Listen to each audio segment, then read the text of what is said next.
nosotros.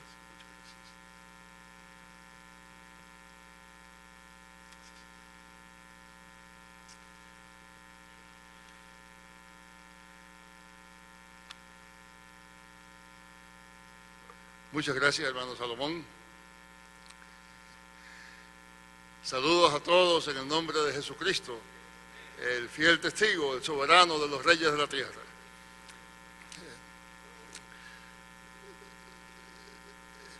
Es costumbre en ocasiones como estas empezar diciendo que es un placer, un honor estar entre ustedes. Y eso ciertamente es verdad. Me siento muy honrado, muy complacido, contento por la fraternidad que he encontrado ya acá, por la hospitalidad, por este milagro que hace nuestro Señor, que donde quiera que llegamos, aunque sea tierra extraña, es patria, y donde quiera que lleguemos hay hermanos y hermanas. Pero también al mismo tiempo, que digo que es un placer estar entre ustedes, debo confesar que en cierto modo también es una sorpresa.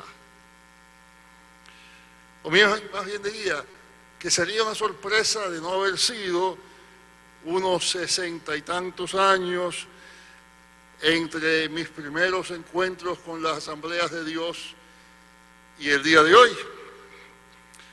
¿Me explico? Cuando en aquellos días, hace tiempo que primero conocí las asambleas de Dios, yo pertenecía, como todavía sigo perteneciendo, a la iglesia metodista. Nuestro culto era bastante tradicional, muy solemne, yo me atrevería a decir aburrido. Cuando por primera vez mi iglesia y mis compañeros conocimos lo que acontecía en la iglesia de las asambleas, que empezaba a abrirse paso en la ciudad, no sabíamos cómo responder a lo que estaba sucediendo. Por una parte nos regocijábamos al ver que el mensaje evangélico se propagaba. Pero por otra, cuando visitábamos la iglesia y visitamos al pastor y hablamos con él, un grupo de seminaristas, y nos dijo que dejáramos el seminario porque nos iban a quitar la fe. Me quedé preguntándome, bueno, ¿qué fe es esa que un poco de estudio la puede quitar? Por una parte nos gozábamos de muchos de los aspectos del avance en aquella iglesia, pero por otra parte sentíamos que había algo, una diferencia que parecía insalvable, ¿verdad? Y por eso digo que es una sorpresa estar aquí con ustedes hoy. Porque ahora, 60 años más tarde, las cosas han cambiado radicalmente. Las iglesias pentecostales no causan ya entre nuestro pueblo latinoamericano la perplejidad ante lo desconocido que causaba para nosotros aquella iglesia que primero visité a mediados del siglo pasado. Ahora el pentecostalismo se ha extendido por todo nuestro continente, y no solo por el continente, sino por todo el mundo. Aquí en nuestra misma América hay países en que los pentecostales van llegando ya al 50% de la población. En todos y cada uno de nuestros países, la mayoría del pueblo evangélico es pentecostal. Y a pesar de lo que me dijo aquel hermano pastor, hace 60 años, los estudios no me han quitado la fe. Y supongo que hoy me han ustedes invitado a hablar aquí con ustedes, no porque yo hable en lenguas, que no es un don que el Espíritu Santo ha decidido darme, ni tampoco porque me guste decir aleluya, que sí me gusta, aleluya, sino porque de algún modo les parece a ustedes, a diferencia de lo que me dijo aquel pastor hace 60 años, de algún modo les parece a ustedes que lo que he estudiado puede ser de utilidad no solo para mi fe, sino también para la de ustedes. Y por eso digo, sorpresa, las cosas han cambiado, aleluya. Y el cambio es mucho mayor de lo que muchas veces imaginamos. Como historiador que soy, a veces trato de imaginarme, si al Señor le place darle a este mundo 3 o 4 siglos más, ¿qué diría acerca de nosotros, de nuestros tiempos, un historiador de la Iglesia en esa época? ¿Cómo nos miraría a nosotros al mirar hacia el pasado, hacia su propia historia?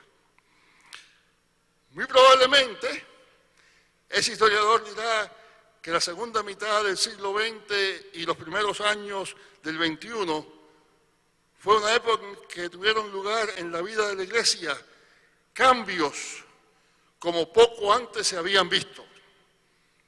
La Iglesia tiene 20 siglos de existencia, pues yo me atrevo a decirle a ustedes que estos días en que hemos vivido han tenido lugar cambios que se comparan favorablemente con cualquier otro cambio que haya tenido lugar en toda esa historia, incluso la Reforma Protestante que vamos a celebrar 500 años dentro de 3 años.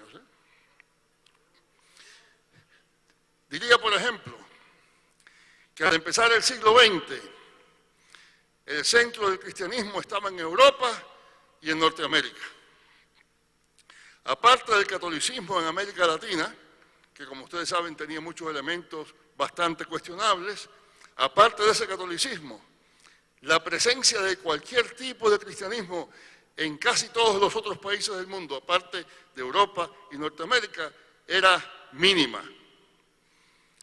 Diría también que en el transcurso del siglo XX y principios del XXI, los centros del cristianismo se desplazaron hacia el sur y hacia el este, de modo que pronto hubo en lugares como en Corea y en Uganda, iglesias más numerosas que las iglesias madres de Estados Unidos o Europa.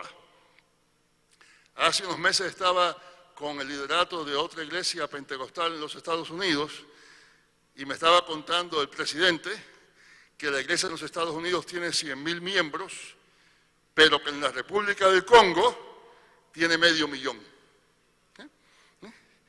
Ese historiador dirá que durante las mismas décadas el catolicismo romano dejó de tener en América Latina la hegemonía que tuvo desde la conquista y por más de 4 siglos.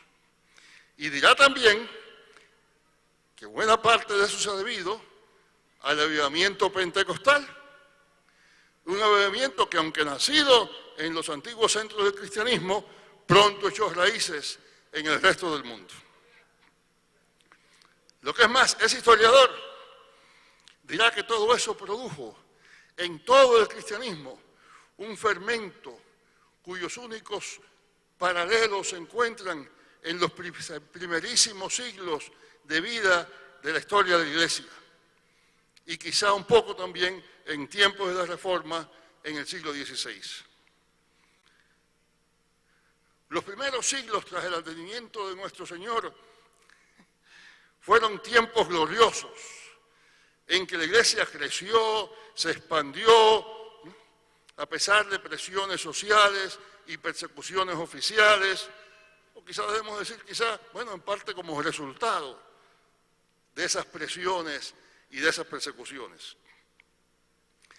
El siglo de la Reforma, el siglo XVI, fue también un tiempo en que los cristianos se volvieron a la Biblia y en ella encontraron fuerzas y dirección para reformar la Iglesia y para profundizar la fe.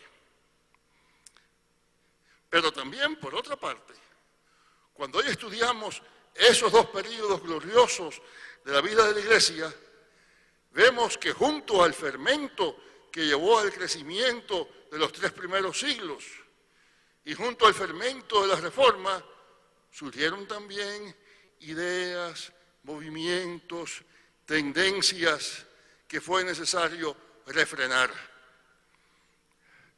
De hecho, y esto es una de las principales cosas que la historia nos enseña, los tiempos de gran vitalidad, de gran crecimiento, de gran actividad en la vida de la Iglesia, son también tiempos de confusión, Tiempos en los que, junto a las muchas experiencias positivas, surge también confusión, doctrinas extrañas que es necesario reprender. Y es precisamente por eso que los conocimientos y los buenos estudios son necesarios para la Iglesia en el día de hoy. Eso lo vemos al ver la vida de la Iglesia en los primeros siglos. Hubo mártires gloriosos, hubo grandes predicadores, hubo teólogos y escritores que marcaron la pauta para la vida cristiana a partir de entonces y para la teología cristiana. Pero también hubo quienes en medio de toda esa efervescencia de mártires, apóstoles, misioneros, teólogos, de todo eso, en medio de toda esa efervescencia, también hubo quienes inventaron doctrinas, crearon movimientos que se apartaban de las verdades esenciales del cristianismo y que la Iglesia se vio obligada a rechazar y a refutar. Por ejemplo, hubo muchos que decían que lo físico es malo, que Dios no hizo este mundo físico, sino solamente las cosas espirituales. Para esas personas, Jesucristo no pudo haber tenido verdadera carne, porque el cuerpo es malo. Y entonces hacían de Jesús una especie de fantasma, una especie de apariencia, casi como un truco de magia por parte de Dios, que nos hacía pensar que ahí había verdaderamente una persona física cuando no lo había. Muchos negaban el nacimiento de Jesús, porque decían que el nacimiento es una cosa muy física y que Dios no iba a poder pasar, no había pasado por eso. Y entonces inventaban la doctrina de que Jesús apareció de momento, a los 30 años de edad. Hubo otros que decían que como el sufrimiento es malo, Jesús no pudo haber sufrido. Y entonces decían que cuando Jesús iba camino a la cruz y le mandaron a Simón Cireneo que lo ayudara a llevar la cruz, Jesús se cambió con Simón y al que crucificaron fue el pobre Simón mientras Jesús siguió por su camino. Es a causa de todas esas doctrinas que en el Nuevo Testamento hay repetidas advertencias contra ellas. Recuerdan ustedes la primera epístola de Juan, ¿verdad? Amados, no creáis a todo espíritu, sino probad los espíritus si son de Dios, porque muchos falsos profetas han salido por el mundo. Todo espíritu que confiesa que Jesucristo ha venido en carne es de Dios. Y todo espíritu que no confiesa que Jesucristo ha venido en carne no es de Dios. Este es el espíritu del anticristo, etcétera, etcétera.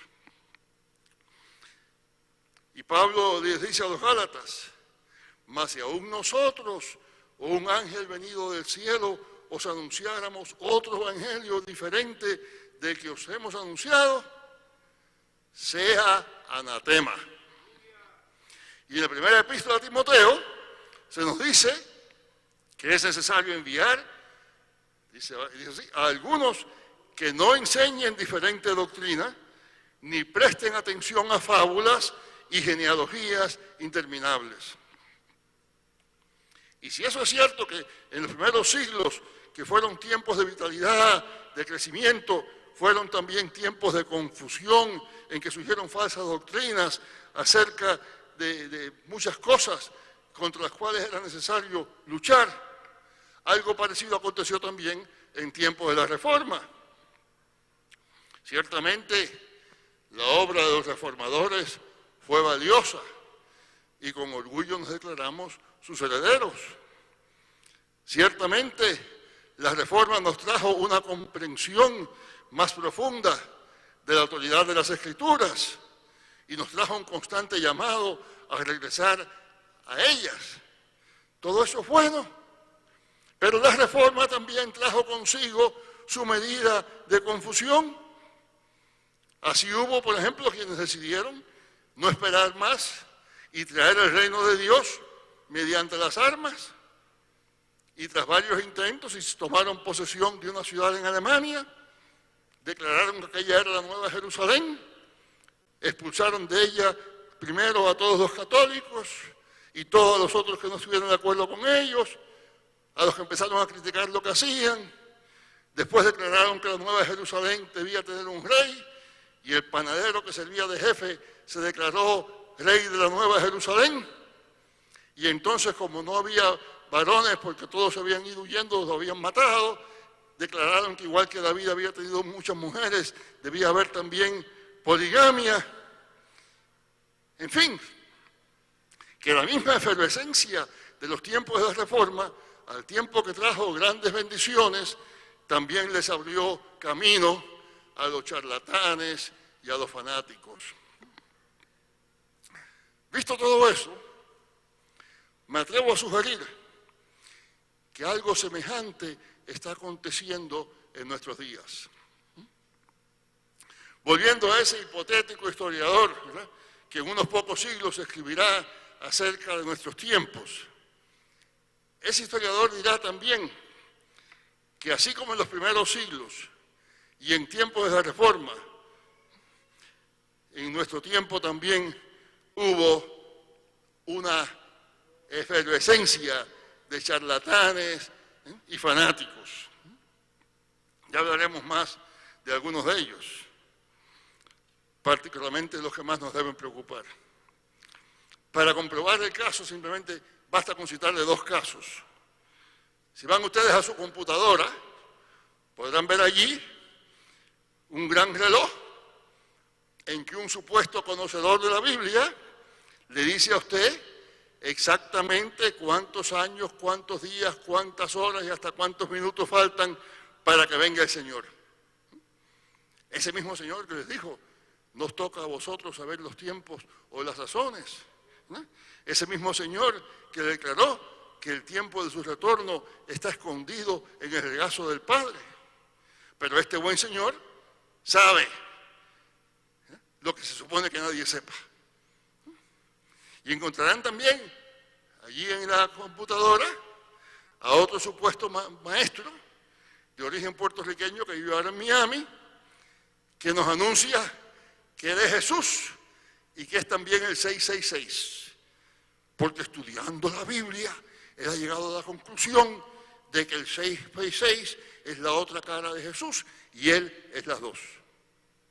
De paso, me recuerda, hace unos años en California, estaba dando una clase y había un estudiante que le decían el 333. Le digo yo, oiga, ¿por qué le dicen el 333? Me dice, porque es medio bestia.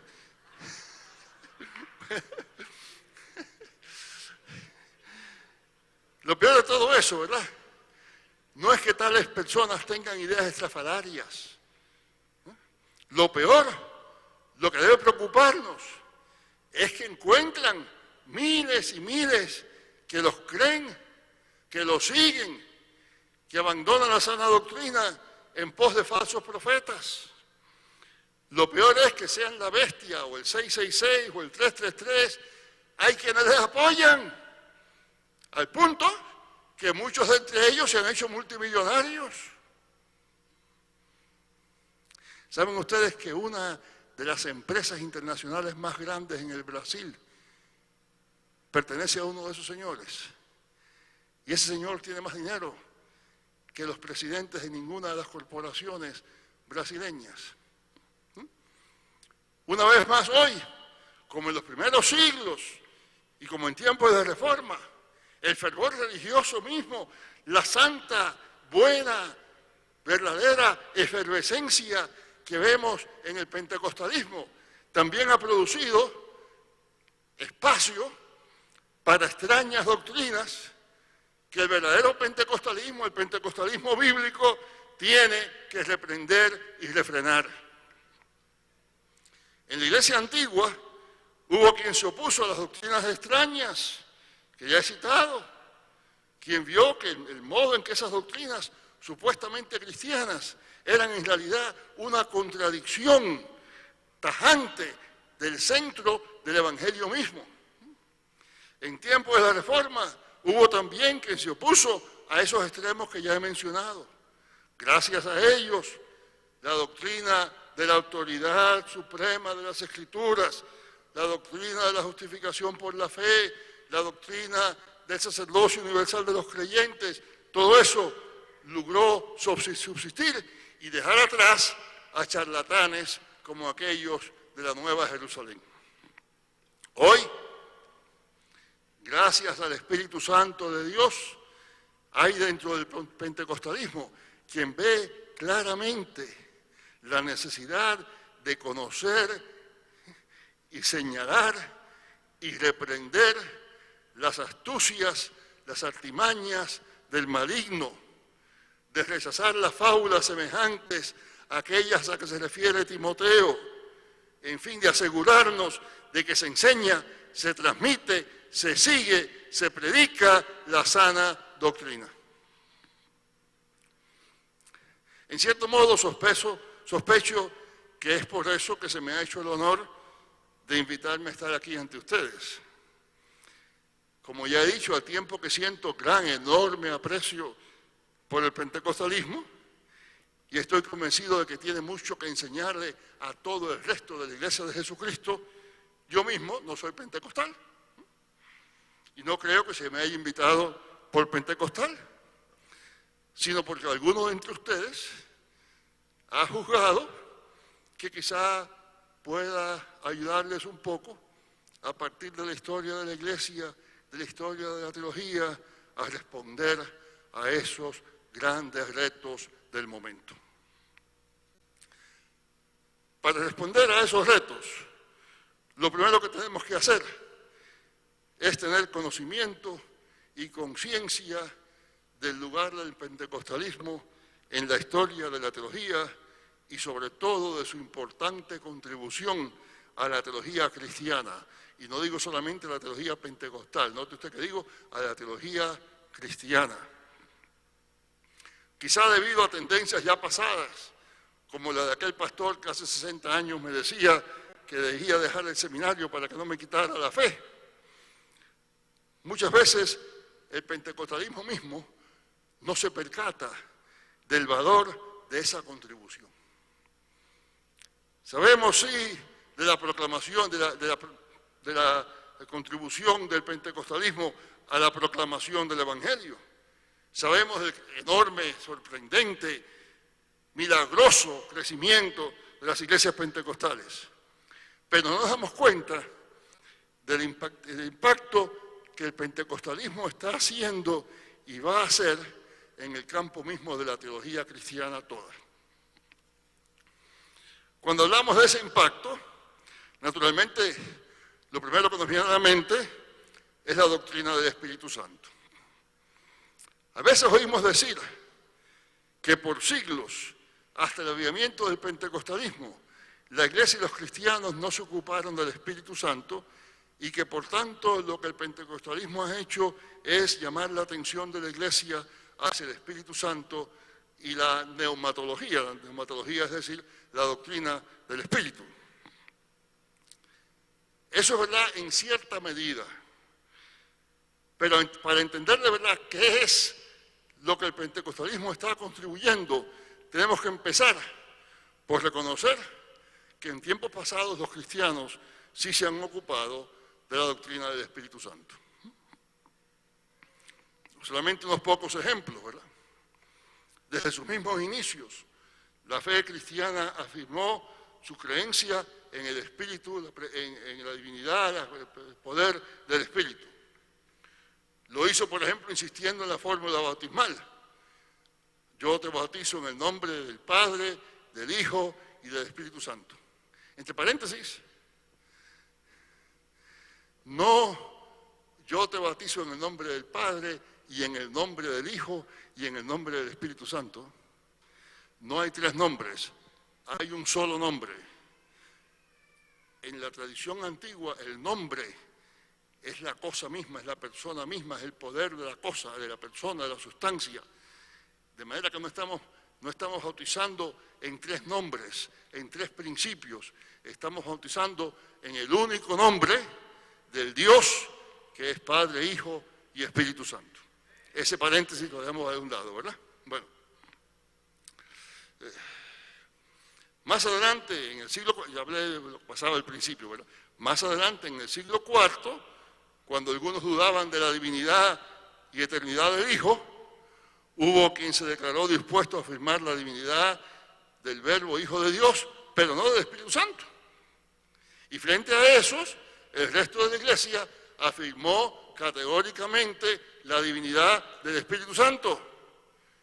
Y por eso, mientras el antiguo credo que se usaba hasta entonces decía solamente creo en el Espíritu Santo, el credo que se compuso entonces para responder a eso declara que creemos en el Espíritu Santo, Señor y dador de la vida, quien procede del Padre, quien con el Padre y el Hijo ha de ser adorado y juntamente glorificado, quien habló por los profetas. Y por la misma razón se hizo costumbre cantar un himno que muchas iglesias han abandonado, pero que todavía en algunas se lee mucho, que es lo que se llama el Gloria al Padre, Gloria Patri, ¿verdad? Gloria demos al Padre. En realidad no es así como dice, eso es una traducción mala que hicieron al español, ¿verdad? A nosotros nos dijeron que el himno decía gloria demos al Padre, al Hijo y al Espíritu Santo, como eran al principio, son hoy y habrán de ser eternamente. Amén. Algunos de ustedes habrán oído eso en algunas iglesias más tradicionales. El himno no dice eso. El himno original lo que dice es gloria es del Padre. No que nosotros le damos gloria al Padre, estamos declarando que el Padre tiene gloria. El Hijo y el Espíritu Santo. Entonces, no como eran, sino como era.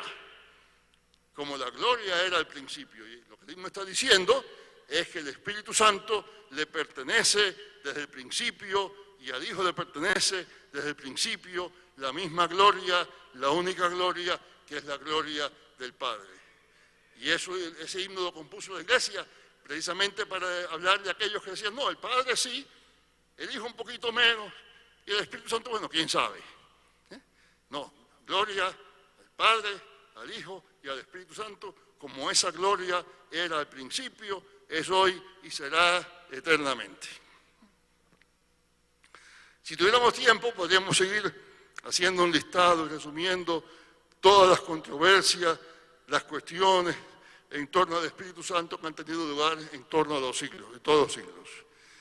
Déjenme decir nada más que en la época gloriosa de los grandes escritores cristianos, por allá por el siglo IV y V, prácticamente todos los grandes escritores cristianos escribieron un tratado del Espíritu Santo. Lo hizo en lo que ahora es Turquía, Basilio de Cesarea, lo hizo en lo que ahora es el norte de Italia, Ambrosio de Milán, lo hizo en el norte de África, San Agustín. De manera que no es cierto que nadie se haya ocupado de la doctrina del Espíritu Santo. Por allá por los siglos VIII y IX hubo otra discusión muy sutil sobre si el Espíritu Santo procede del Padre por el Hijo o del Padre y del Hijo, y en esa discusión se separaron las iglesias que hablaban latín de las que hablaban griego, de manera que la doctrina del Espíritu Santo siempre ha tenido importancia, ¿verdad? Y no se debe únicamente a tiempos recientes. La diferencia está en que la mayor parte de lo que se decía en todos esos tratados no era tanto sobre la obra como sobre la persona del Espíritu Santo. Lo que les interesaba a los teólogos, lo que le interesaba a Basilio y a Agustín, lo que le interesaba a aquella gente que discutió en el siglo VIII si el Espíritu Santo procedía del Padre y del Hijo, lo que le interesaba no era tanto lo que el Espíritu hace, sino quién es el Espíritu, en qué sentido es divino, cómo se relaciona con el Padre y temas parecidos. Todo eso es importante, pero con eso no basta. En tiempos de la Reforma, y sobre todo en la obra de Juan Calvino, ese énfasis empezó a cambiar y a ocuparse cada vez más de la obra del Espíritu. Es decir, no solamente de la persona del Espíritu, de quién es el Espíritu, sino de qué es lo que el Espíritu hace, de cómo el Espíritu actúa, de cómo los cristianos han de esperar que el Espíritu actúe. El propio Calvino le dedicó buena parte de su institución, a la institución de la religión cristiana, a la obra de Cristo, sobre todo a través de la Iglesia, a través de su predicación, su administración del bautismo, la comunión, etc. Pero además, y lo que es mucho más importante para nosotros, Calvino se ocupó también del Espíritu Santo como poder de santificación. Y el énfasis en el poder santificador del Espíritu Santo cobra nueva vida en toda la historia de la Iglesia, precisamente en la obra de Juan Calvino. Y a partir de entonces ese énfasis se fue haciendo cada vez más notable, ¿no? Juan Wesley, quien en y muchos otros puntos era heredero de Calvino. Wesley tenía sus problemas con Calvino, pero no con esto. Con esto Wesley estaba absolutamente de acuerdo. Y Wesley también continuó y amplió ese énfasis en la obra santificadora del Espíritu Santo. Y claro, al subrayar la importancia de la santificación como parte de la vida cristiana, Wesley señalaba también que es el Espíritu Santo quien le da al creyente la posibilidad del progreso en la santidad. Como todos sabemos, en cierto modo, Wesley es el abuelo espiritual del pentecostalismo. Del movimiento de Wesley surgieron la iglesia y el movimiento de santidad, y fue de entre esas iglesias que surgió el pentecostalismo.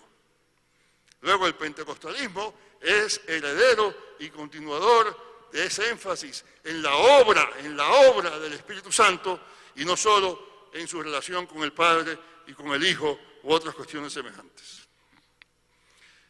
Y sabiamente, muy sabiamente, el pentecostalismo se ocupa no solo de quién es el Espíritu Santo, sino también y sobre todo de cómo actúa, cómo se manifiesta, lo que hace en la vida de la iglesia, lo que hace en la vida de los creyentes. Me atrevo a decir que esa es la gran contribución del pentecostalismo a la pneumatología o doctrina del Espíritu Santo.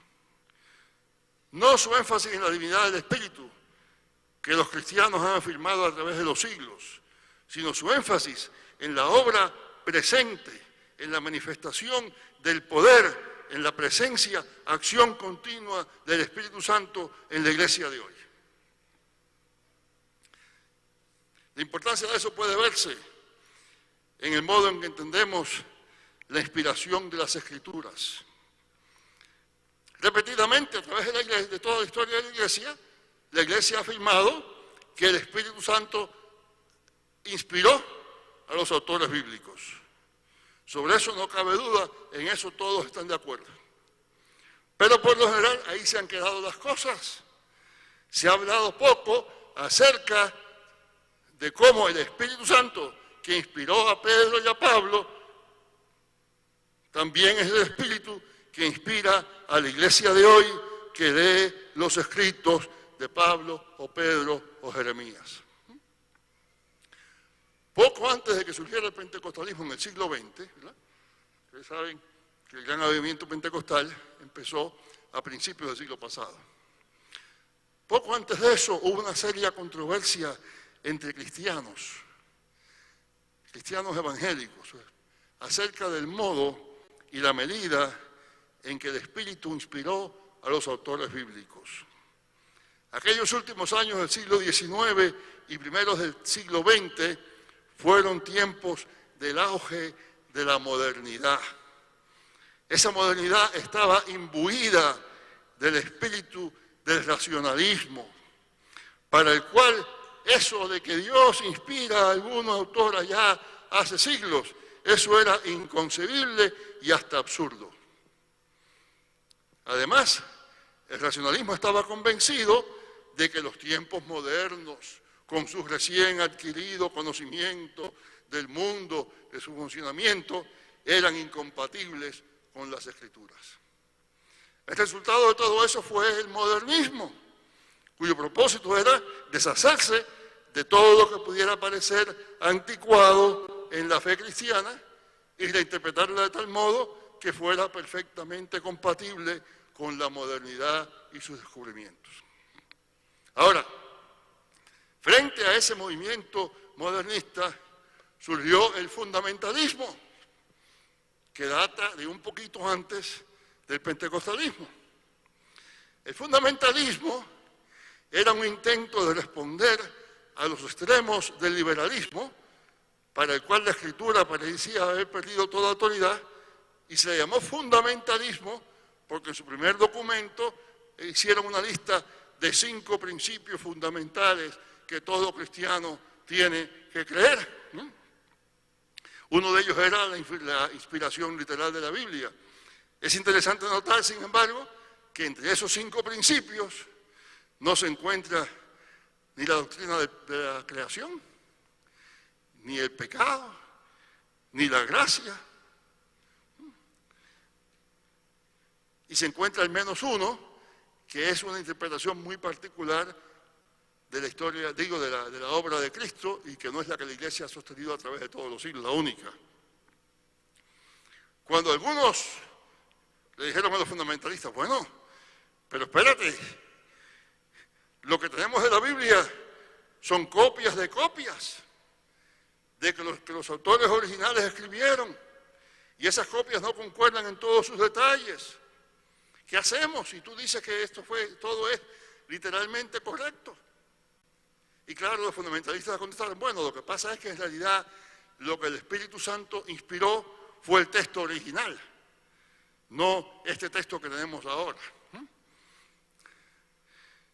El problema de esa postura es que al tiempo que se afirma que las Escrituras fueron inspiradas por el Espíritu Santo, esa inspiración se refiere a algo que ya no tenemos, a un texto que ya no existe. Y el problema se vuelve más serio cuando la mayoría de los cristianos no lee las Escrituras en sus lenguas originales, sino en traducciones como esta que yo tengo, ¿verdad? La bellísima traducción de Casiodoro de Reina y Cipriano de Valera.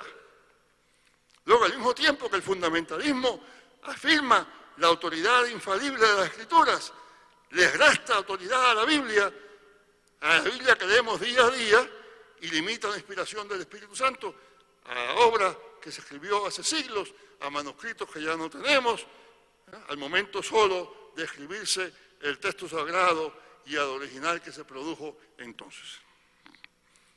Digo todo eso porque hoy hay muchos que confunden el fundamentalismo con el pentecostalismo. Y hay una enorme diferencia.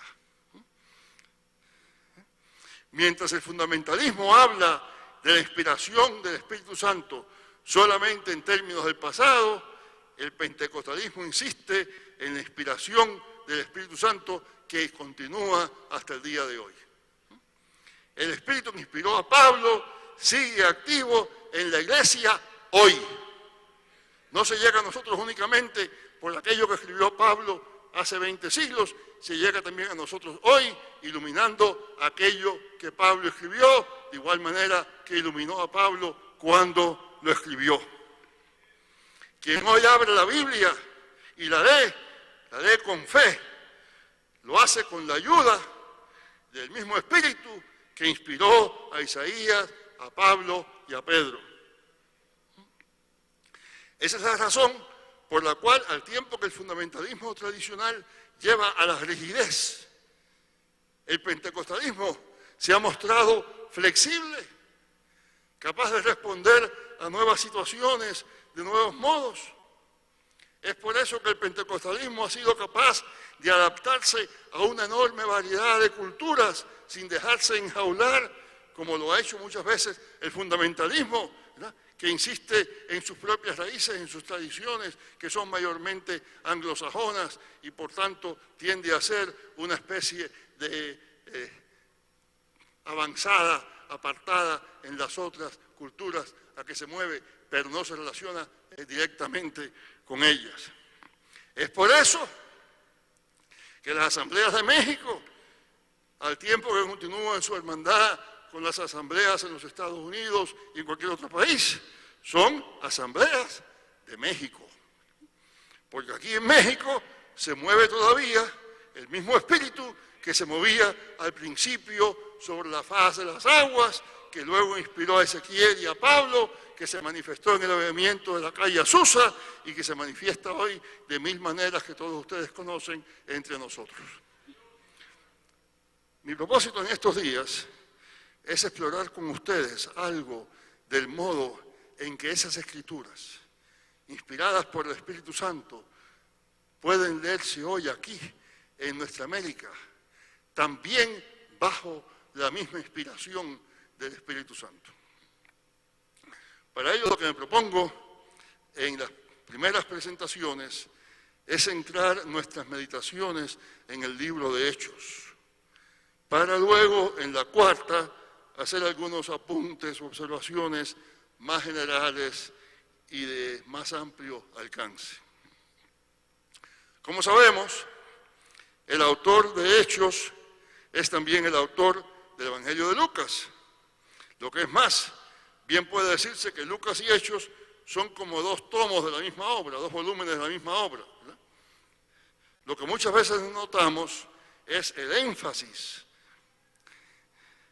de Lucas y Hechos sobre la presencia y actividad del Espíritu Santo. ¿Saben ustedes esa frase tan común que usamos hoy? Lleno del Espíritu Santo. Aparece solamente en Lucas y en Hechos. No aparece en todo el resto de la Biblia. Es un énfasis lucano típico.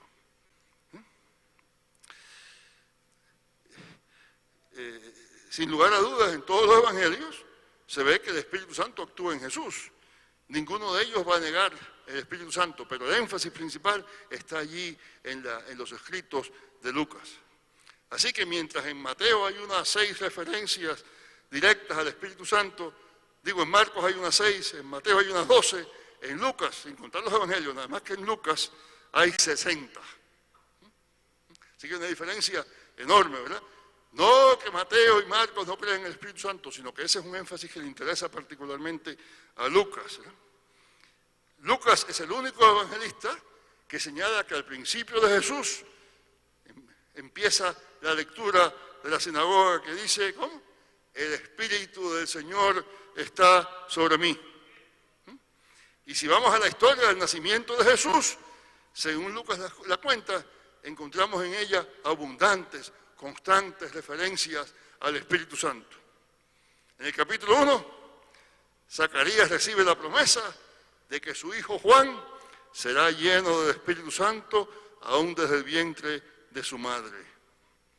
Luego en la Anunciación, después, el ángel Gabriel le dice a María, el Espíritu Santo vendrá sobre ti y el poder del Altísimo te cubrirá con su sombra.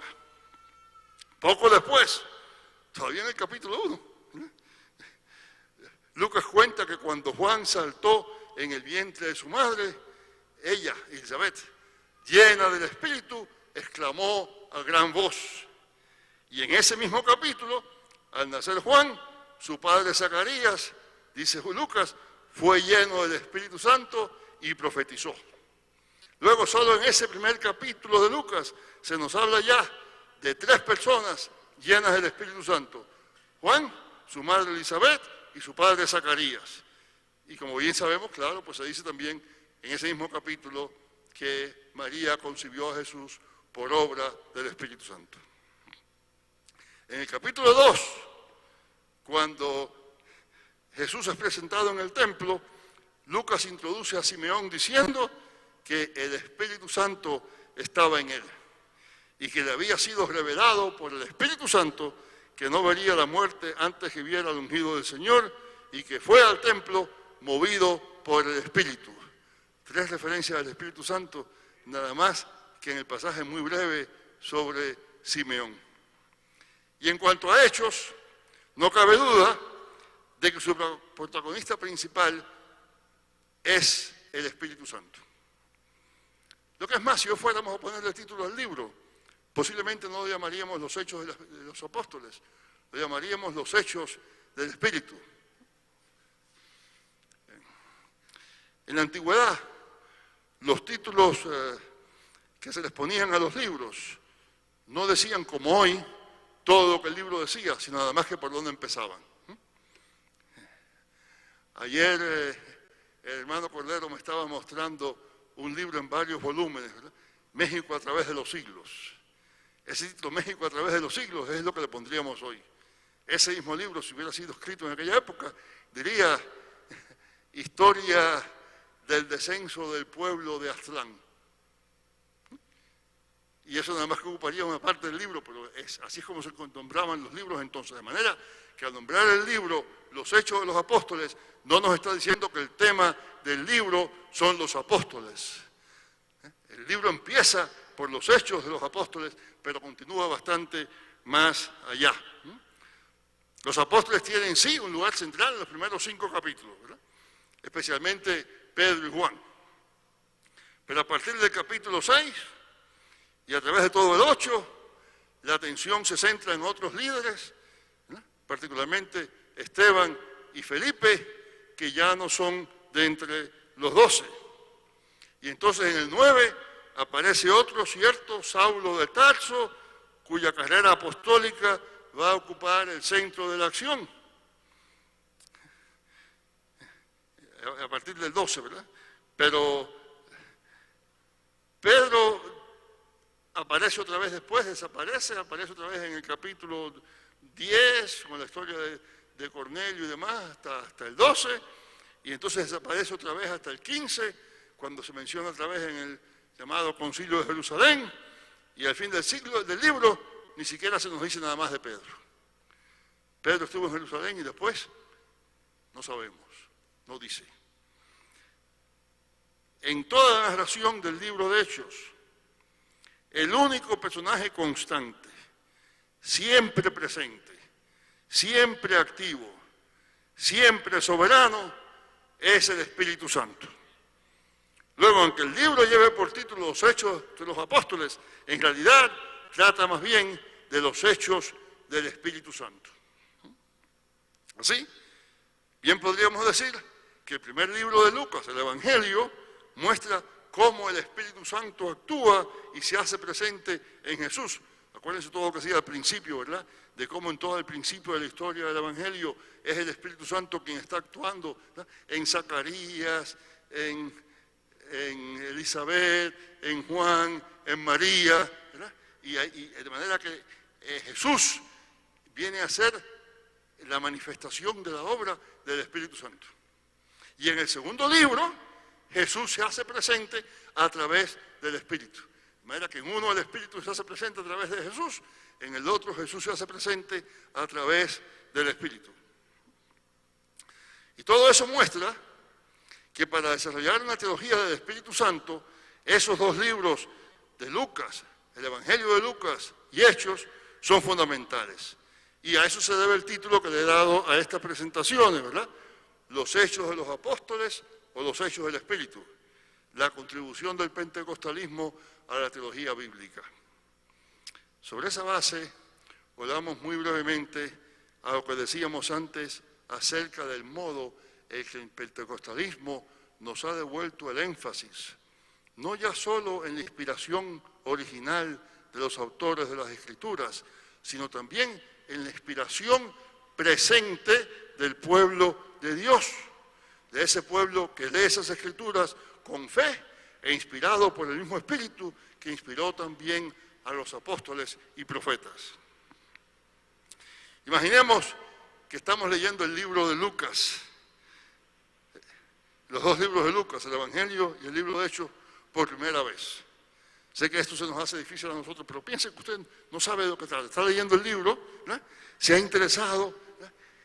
La historia es fascinante.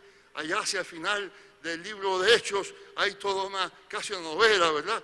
De un naufragio, de una serie de complots para atrapar a Pablo, y entonces Pablo está en Roma esperando a ver qué va a pasar, y usted está bien interesado, y usted vuelve a la página a ver qué pasó después, y lo que dice es, primera epístola del apóstol Pablo a los romanos. Y usted se queda colgando. ¿Qué pasó con Pablo? Si el libro fuera sobre los apóstoles, Lucas se hubiera ocupado de terminar exactamente su libro y decir qué fue lo que pasó con Pablo. Se han dado muchas explicaciones acerca de por qué el libro es así. El libro, déjeme ponerlo así, el libro no termina, el libro se acaba, pero no termina. Lo deja usted casi a medio paso, en el aire. Se han dado muchas explicaciones acerca de eso. Una explicación es cuando Lucas escribió esto, no sabía qué había sucedido después del juicio de Pablo. Eso es bien difícil porque todo el mundo más o menos calcula que el libro de Hechos fue escrito en el año 80 más o menos, y ya para esa época Pablo llevaba algún tiempo de muerto, así que es inconcebible que Lucas supiera toda la vida de Pablo hasta ese momento y después no supiera más. Hay quien dice que no, que Lucas iba a escribir otro libro y que nunca llegó a escribirlo. En realidad, eso tampoco hay ninguna indicación en ningún lugar acerca de que Lucas tuviera ese propósito.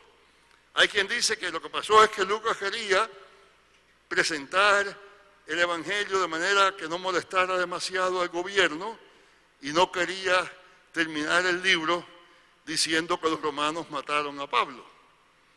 Pero eso tampoco se presta porque Lucas no tiene ambajes en decir que fueron los romanos los que mataron a Jesús, ni tampoco en mostrar, al hablar de varios de los magistrados romanos, que son personas corruptibles, corruptas, mentirosas. Hay muchos casos, cuando usted lee el libro de Hechos con un poco de cuidado se da cuenta, ¿verdad? Hay un buen señor que va y rescata a Pablo del motín allá en Jerusalén, ¿verdad? Y entonces lo va a castigar cuando se da cuenta de que Pablo es ciudadano romano, y entonces cambia la cosa un poco. Cuando ese señor le manda el informe a los superiores, le dice: yo como sabía que era ciudadano romano, fui y lo salvé. Le da una vuelta a la cosa, que no es lo mismo que sucedió. Hay otro señor que mantiene a Pablo preso por más de 2 años cuando la ley lo prohibía. Y lo mantiene preso por más de 2 años para que le diera dinero. Y Lucas lo dice bien claro. De manera que Lucas no tiene ningún interés en hacer aparecer el Evangelio como una cosa perfectamente compatible con el Imperio Romano. Lo que Lucas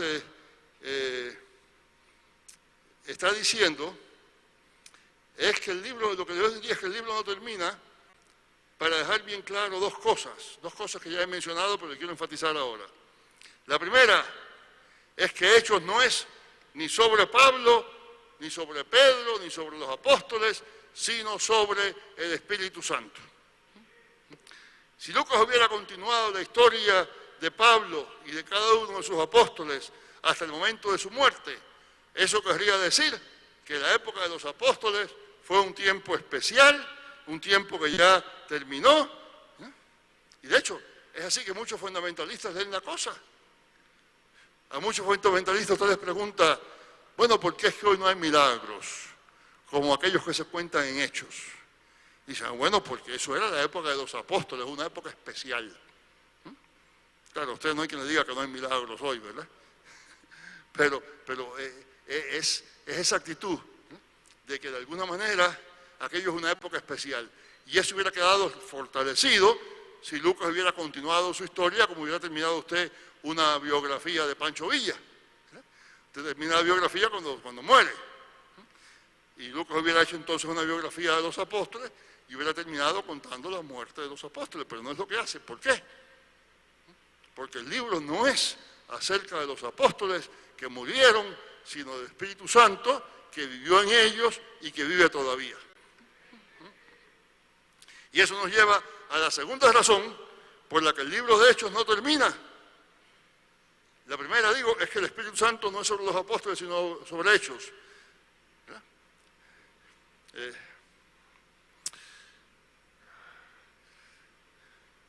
Los protagonistas no son los apóstoles, sino el Espíritu Santo que actúa en ellos. Y eso lo sabe bien el pueblo pentecostal, ¿verdad? Constantemente llama la atención a los demás creyentes al hecho indudable de que el Espíritu de Dios todavía actúa, a diferencia del fundamentalismo tradicional que diría que ya no hay milagros porque eso ya no existe. Pero bien podríamos decir entonces que hay otra razón quizá más importante por la que el libro no termina. Y la razón no termina porque la obra del Espíritu Santo no termina. Termina la obra de los apóstoles, termina la obra de Pedro, termina la obra de Juan, termina la obra de Saulo o Pablo, pero la obra del Espíritu no termina, porque la obra no depende de ellos, son ellos los que dependen de Él. Y entonces, al no terminar la historia, lo que Lucas está diciendo es que esa historia que él empezó es la misma historia en la cual todavía nosotros hoy vivimos. Si usted quiere decirlo así, podemos decir que vivimos en el capítulo 29, o el capítulo 30, o el capítulo 500, lo que usted quiera, del libro de Hechos. Que la vida, toda la historia de la Iglesia, es la vida del Espíritu Santo, el mismo Espíritu que actuó en Pedro y en Pablo, actuando todavía en la vida de la Iglesia. Y es por eso que me parece que ese libro es de particular interés para una comunidad evangélica que enfatiza precisamente esa continuación, esa presencia actual de la obra del Espíritu Santo. Una comunidad evangélica que se entiende a sí misma no ya como tratando de revivir, de vivir exactamente como vivían los apóstoles, sino que se entiende a sí misma como guiada por el Espíritu Santo para vivir en fe en el tiempo de hoy, en el día de hoy, en las circunstancias de hoy, en la ciudad de hoy, en este México de hoy. Y con eso les dejo hasta por la tarde, que Dios les bendiga.